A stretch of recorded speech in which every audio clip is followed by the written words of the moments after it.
एक minute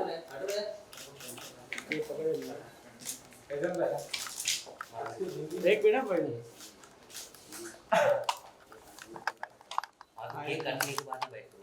visual तो लेने दो थोड़ा यार। एक मिनट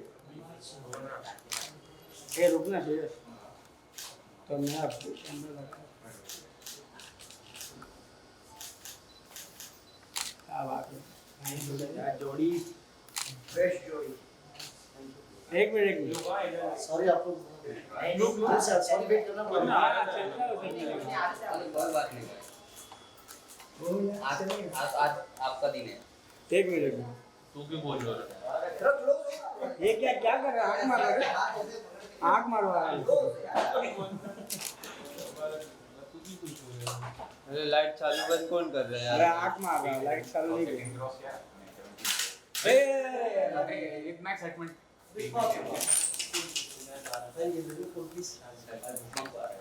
हाँ चलो केक काटो।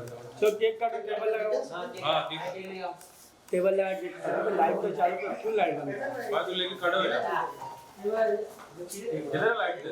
हाँ माने लगाता लाइट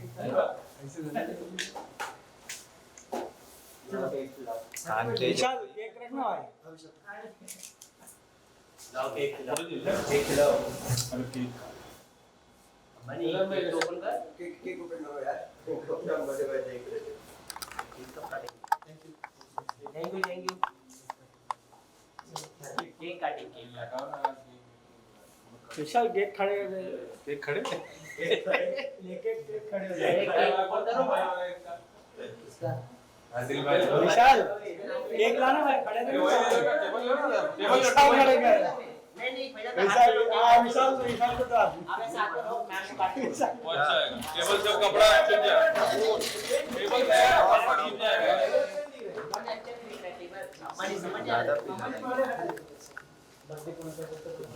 टेबल से कपड़ा छूट जाए। अंबानी लेके खड़े रहना तेरा।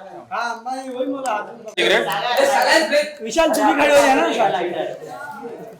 अरे क्या बोल रहा है साधु सी उससे विशाल ऑडियो कुछ नहीं बोलेगा। अरे वो सब मत लगा अरे सब नॉन लाइटर दे ना। ठीक है चलो ऐसे काट दे। विशाल खड़े रहना तुम भी। मैं कोई सिगरेट वाला नहीं है।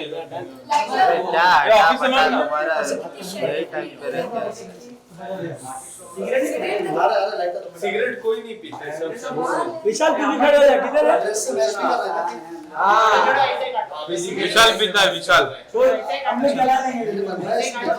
क्या बात विशाल खड़े रहना तुम भी। साथ में एक से काटना नहीं वो। अच्छा साथ में करो। पूरी मीडिया में कोई सिगरेट नहीं पीता। नहीं आज तारीख वाले वो दूसरे का लेके पीता हूँ। मैं दूसरे का लेके हेलो हाँ बोल रहे हो। तो हमारे फैजान भाई मारते कोई भी सिगरेट पिएगा तो। अंबानी ऐसे तो सुन रहा है मार्केट की। क्लाइंट के लिए भी हाँ इसको बोल देगा। क्या भाई नहीं है पूछा नहीं अरे भगवान हाँ वो ऊपर से आने के बाद निकलेगा। ठीक है आने तो ना। सोलो विजुअल कर लेते तब तक। सोलो नाश्ता कर लो।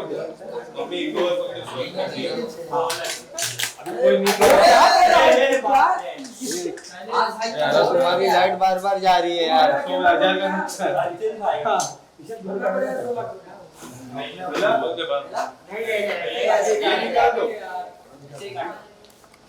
चलो ऐसे ही आप लोग बताइए थोड़ा केक निकालना है भैया।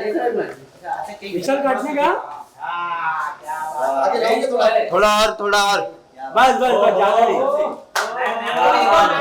साथ में लो। आपके लिए जी यार मुझे चलो ready. Happy birthday to you happy birthday to you happy birthday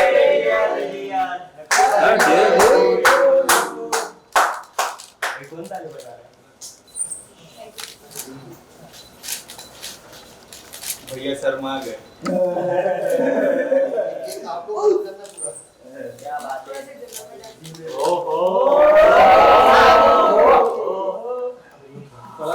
हाँ जय श्री राम। आप लोग क्या लीजिए? बोल। चलो कार है बाइट कर लो लगा दो पहले। केक आप लोग को ले लीजिए। दीपक लेगा। आप लोग खुद ही से पहले बहुत सारे लीजिएगा प्लीज आप। बर्थडे को क्या सोलो सोलो। हां अभी एक जल्दी कर इसमें बोल। कौन सा पोटी फाइट करना है क्या?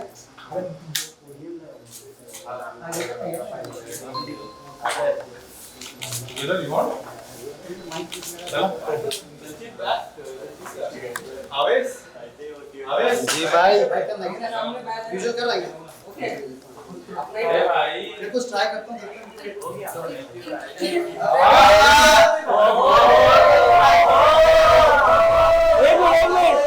एक मिनट भाभी जी से वहीं पे रुको हां दो कदम पीछे। अभी बाद में भाभी जी उठाएंगे। चलो अभी आपकी बारी। तो लगता है घर में करता ही। अभी इनकी बारी है। क्या तुमको खिलाने की? पहले खा लेते हैं। मैं भी जाना। चलो चलो फोन करो। ये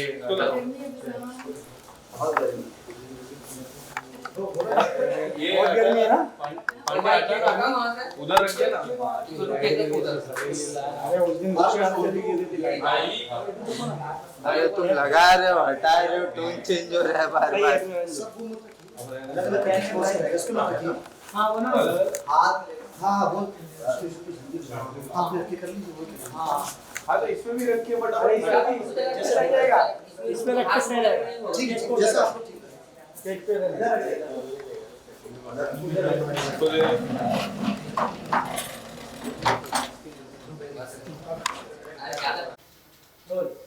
सबसे पहले आपकी जन्मदिन की आपको ढेर सारी शुभकामनाएं। Thank you so much. मैं जानना चाहूंगा आज के दिन की आप दोनों शुरुआत किस तरह से की है?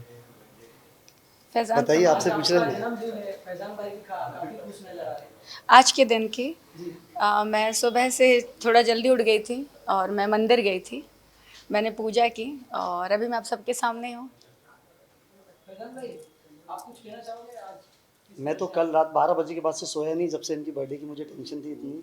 तो पूरा प्रिपरेशन में लग गया है, कहाँ से केक आएगा, कौन सा फ्लेवर इन्हें पसंद है, ये क्या पहन रही हैं। सो मैं उसमें दिन भर लगा रहा एक्चुअली ऑनेस्टली, और अभी आपके सामने आया हूँ।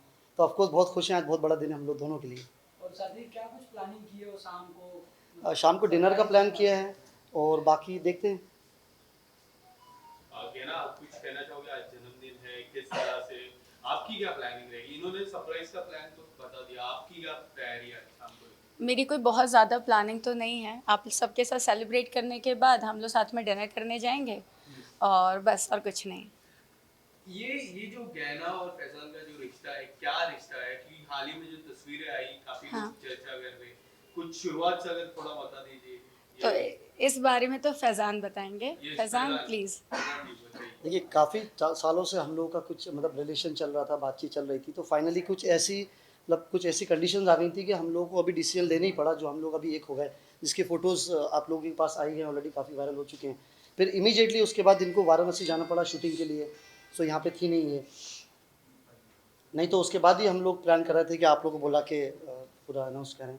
सो फाइनली जैसी कल आई आई थी मॉर्निंग में, तो उसके बाद हमने इमीडिएट किया शादी का। ऑफकोर्स अनाउंसमेंट आप लोगों को मालूम है ये सब जो हुआ है। अब बस आप लोगों की विशेष चाहिए, हम लोगों को ब्लेसिंग चाहिए कि ये जर्नी हम लोगों की आगे तक अच्छी रहे।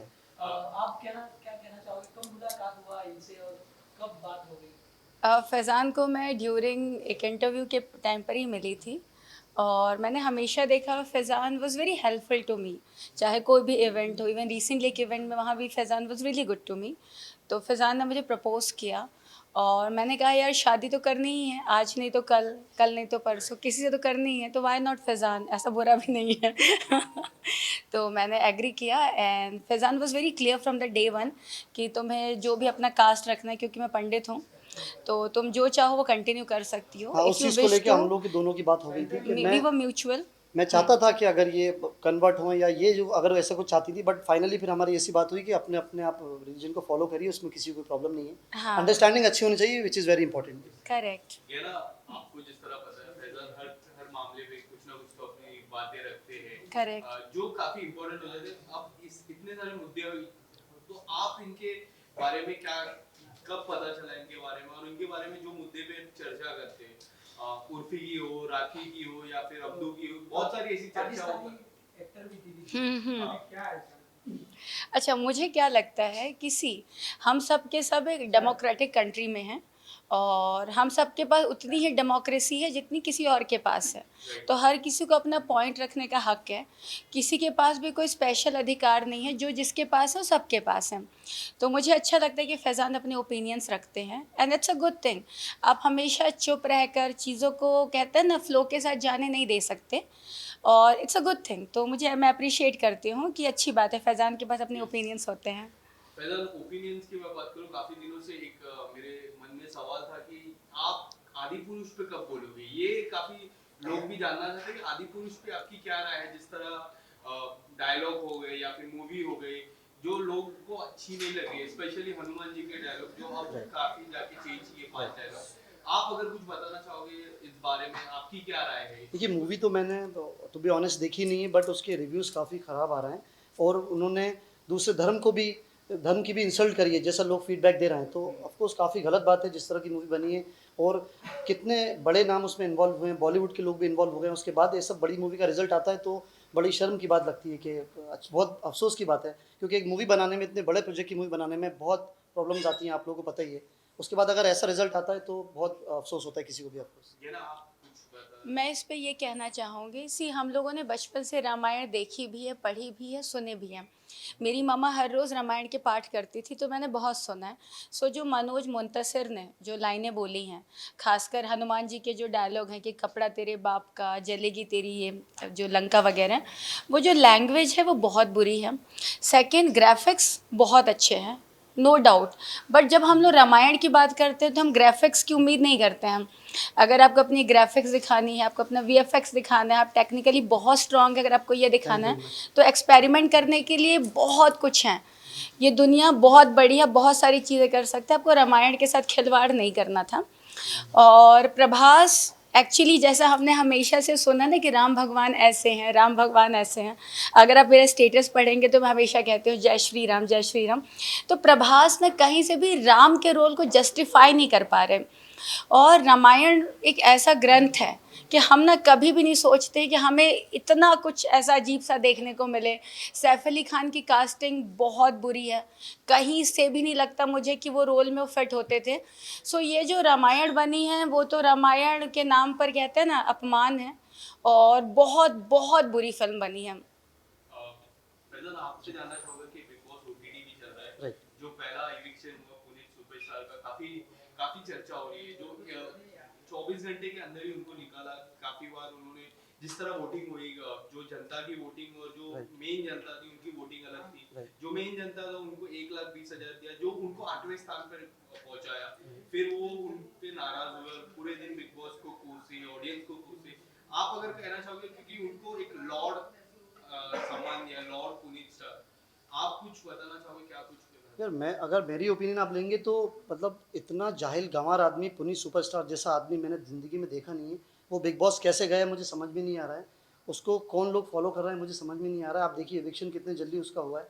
और मुझे एक चीज़ और, ये जो छोटी सी मैंने कुछ क्लिपिंग्स देखी हैं, आप लोगों ने देखी होंगी कि उसको बिग बॉस के घर में कोई जवाब नहीं दे पा रहा है। तो वो सबके ऊपर हावी होता जा रहा था जितने टाइम भी उसने हाउस में गुजारा। तो एक बहुत ही अनपढ़ जाहिल गंवार आदमी पुनीत सुपरस्टार जिसका नाम है, मेरे हिसाब से ऐसे लोगों को तो कभी किसी शो में लेने नहीं चाहिए और ऐसे शो में इनके टक्कर के लोगों को देना चाहिए जो इनको इमीडिएटली जवाब दें। Thank you thank you thank you thank you thank you so much, thank you.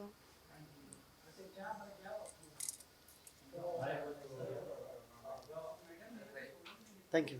Thank you so much. Faizan उसको फ्री करो